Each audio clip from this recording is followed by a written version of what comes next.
आज होली का शुभ पावन त्यौहार है। आप सभी सज्जनों को होली की ढेर सारी शुभकामनाएं। श्री गुरु महाराज जी की कृपा, उनका शुभ आशीर्वाद आप सभी सज्जनों पर हमेशा बना रहे। प्यारे सज्जनों, देश में मनाए जाने वाले सबसे शानदार त्योहारों में से एक है होली। दिवाली की तरह ही इस त्योहार को भी अच्छाई की बुराई पर जीत का त्योहार माना जाता है। हिंदुओं के लिए होली का पौराणिक महत्व भी है। होलिका दहन होली त्योहार का पहला दिन फाल्गुन मास की पूर्णिमा को मनाया जाता है। इसके अगले दिन रंगों से खेलने की परंपरा है, जिसे धुलंडी और धूल आदि नामों से जाना जाता है। होली अच्छाई पर बुराई के विजय के रूप में मनाई जाती है। होलिका दहन, जिसे छोटी होली भी कहते हैं, कि अगले दिन पूर्ण हर्षोल्लास के साथ रंग खेलने का विधान है और अबीर गुलाल आदि एक दूसरे को लगा करके गले मिल करके इस पर्व को मनाया जाता है। इस त्योहार को लेकर सबसे प्रचलित है प्रहलाद, होलिका और हिरण्याकश्यप की कहानी। कहा जाता है कि सतयुग में एक अति पराक्रमी दैत्य राजा था, जिसका नाम था हिरण्याकश्यप। हिरण्याकश्यप के भाई हिरण्याक्ष का भगवान विष्णु ने वराह अवतार लेकर के वध किया था। इस कारण हिरण्याकश्यप उन्हें दुश्मन मानता था। हिरण्याकश्यप का विवाह कयाधु से हुआ, जिससे उसे प्रहलाद नामक पुत्र की प्राप्ति हुई। हिरण्याकश्यप ने मन चाहे वरदान के लिए ब्रह्मा की तपस्या शुरू की। इस दौरान देवताओं ने उसकी नगरी पर आक्रमण कर दिया और वहां अपना शासन स्थापित कर लिया। उस समय देव ऋषि नारद मुनि ने कयाधु की रक्षा की और उसे अपने आश्रम में स्थान दिया। वहीं पर हिरण्याकश्यप के पुत्र प्रहलाद का जन्म हुआ। देव ऋषि नारद मुनि की संगत में रहने के कारण प्रहलाद भगवान विष्णु का भक्त बन गया। उधर कई वर्षों तक तपस्या के बाद हिरण्याकश्यप को ब्रह्मा ने दर्शन दिए। हिरण्याकश्यप ने उनसे वरदान मांगा कि मेरी मृत्यु मनुष्य या पशु के हाथों न हो, न किसी अस्त्र शस्त्र से, न दिन व रात में, न भवन के बाहर और न अंदर, न भूमि में, न आकाश में। कुल मिलाकर के अपनी समझ से उसने अमरता का वरदान ही मांग लिया। ब्रह्मा ने उसे ये वरदान दे दिया, किंतु इसके बाद वो निरंकुश हो गया। वो ऋषियों मुनियों की हत्या करवाने लगा और स्वयं को उसने भगवान घोषित कर लिया। किंतु स्वयं उसका पुत्र प्रहलाद भगवान विष्णु की भक्ति में लीन रहता। ये बात हिरण्याकश्यप को जब पता चली तो वो गुस्से से फट पड़ा। बार बार समझाने के बाद भी प्रहलाद ने जिद नहीं छोड़ी तो उसने उसे मारने का फैसला कर लिया। हिरण्याकश्यप की एक बहन थी होलिका। होलिका को भी भगवान ब्रह्मा से एक वरदान मिला था कि उसे अग्नि जला नहीं सकती। हिरण्याकश्यप ने होलिका से कहा कि वो प्रहलाद को अपनी गोदी में ले करके अग्नि में बैठ जाए, ताकि प्रहलाद भाग न सके और वो उसी अग्नि में जल करके खाक हो जाए। होलिका ने ऐसा ही किया, किंतु वो खुद भस्म हो गई और प्रहलाद बच गया।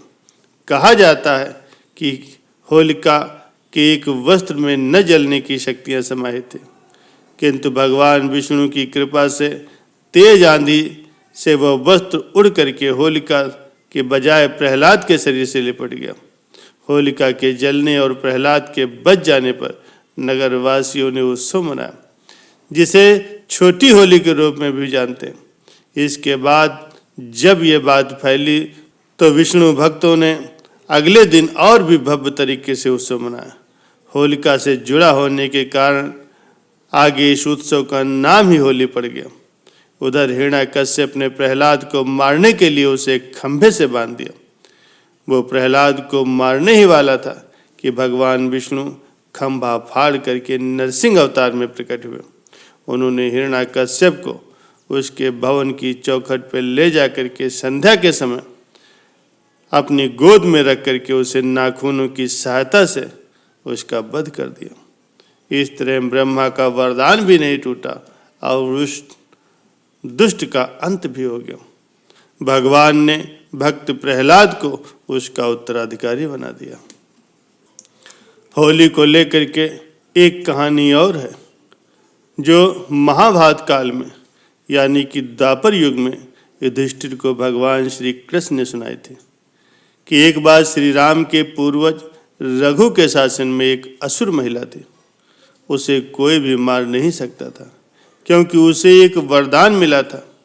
एक दिन गुरु वशिष्ठ ने बताया कि उसे मारा जा सकता यदि बच्चे अपने हाथों में लकड़ी के छोटे छोटे टुकड़े लेकर के शहर के बाहरी इलाके के पास चले जाएं और सूखी घास के साथ उसका ढेर लगा करके उसे जला दें, फिर उसके चारों ओर परिक्रमा करें, नृत्य करें, ताली बजाएं, गाना गाएं और नगाड़े बजाएं।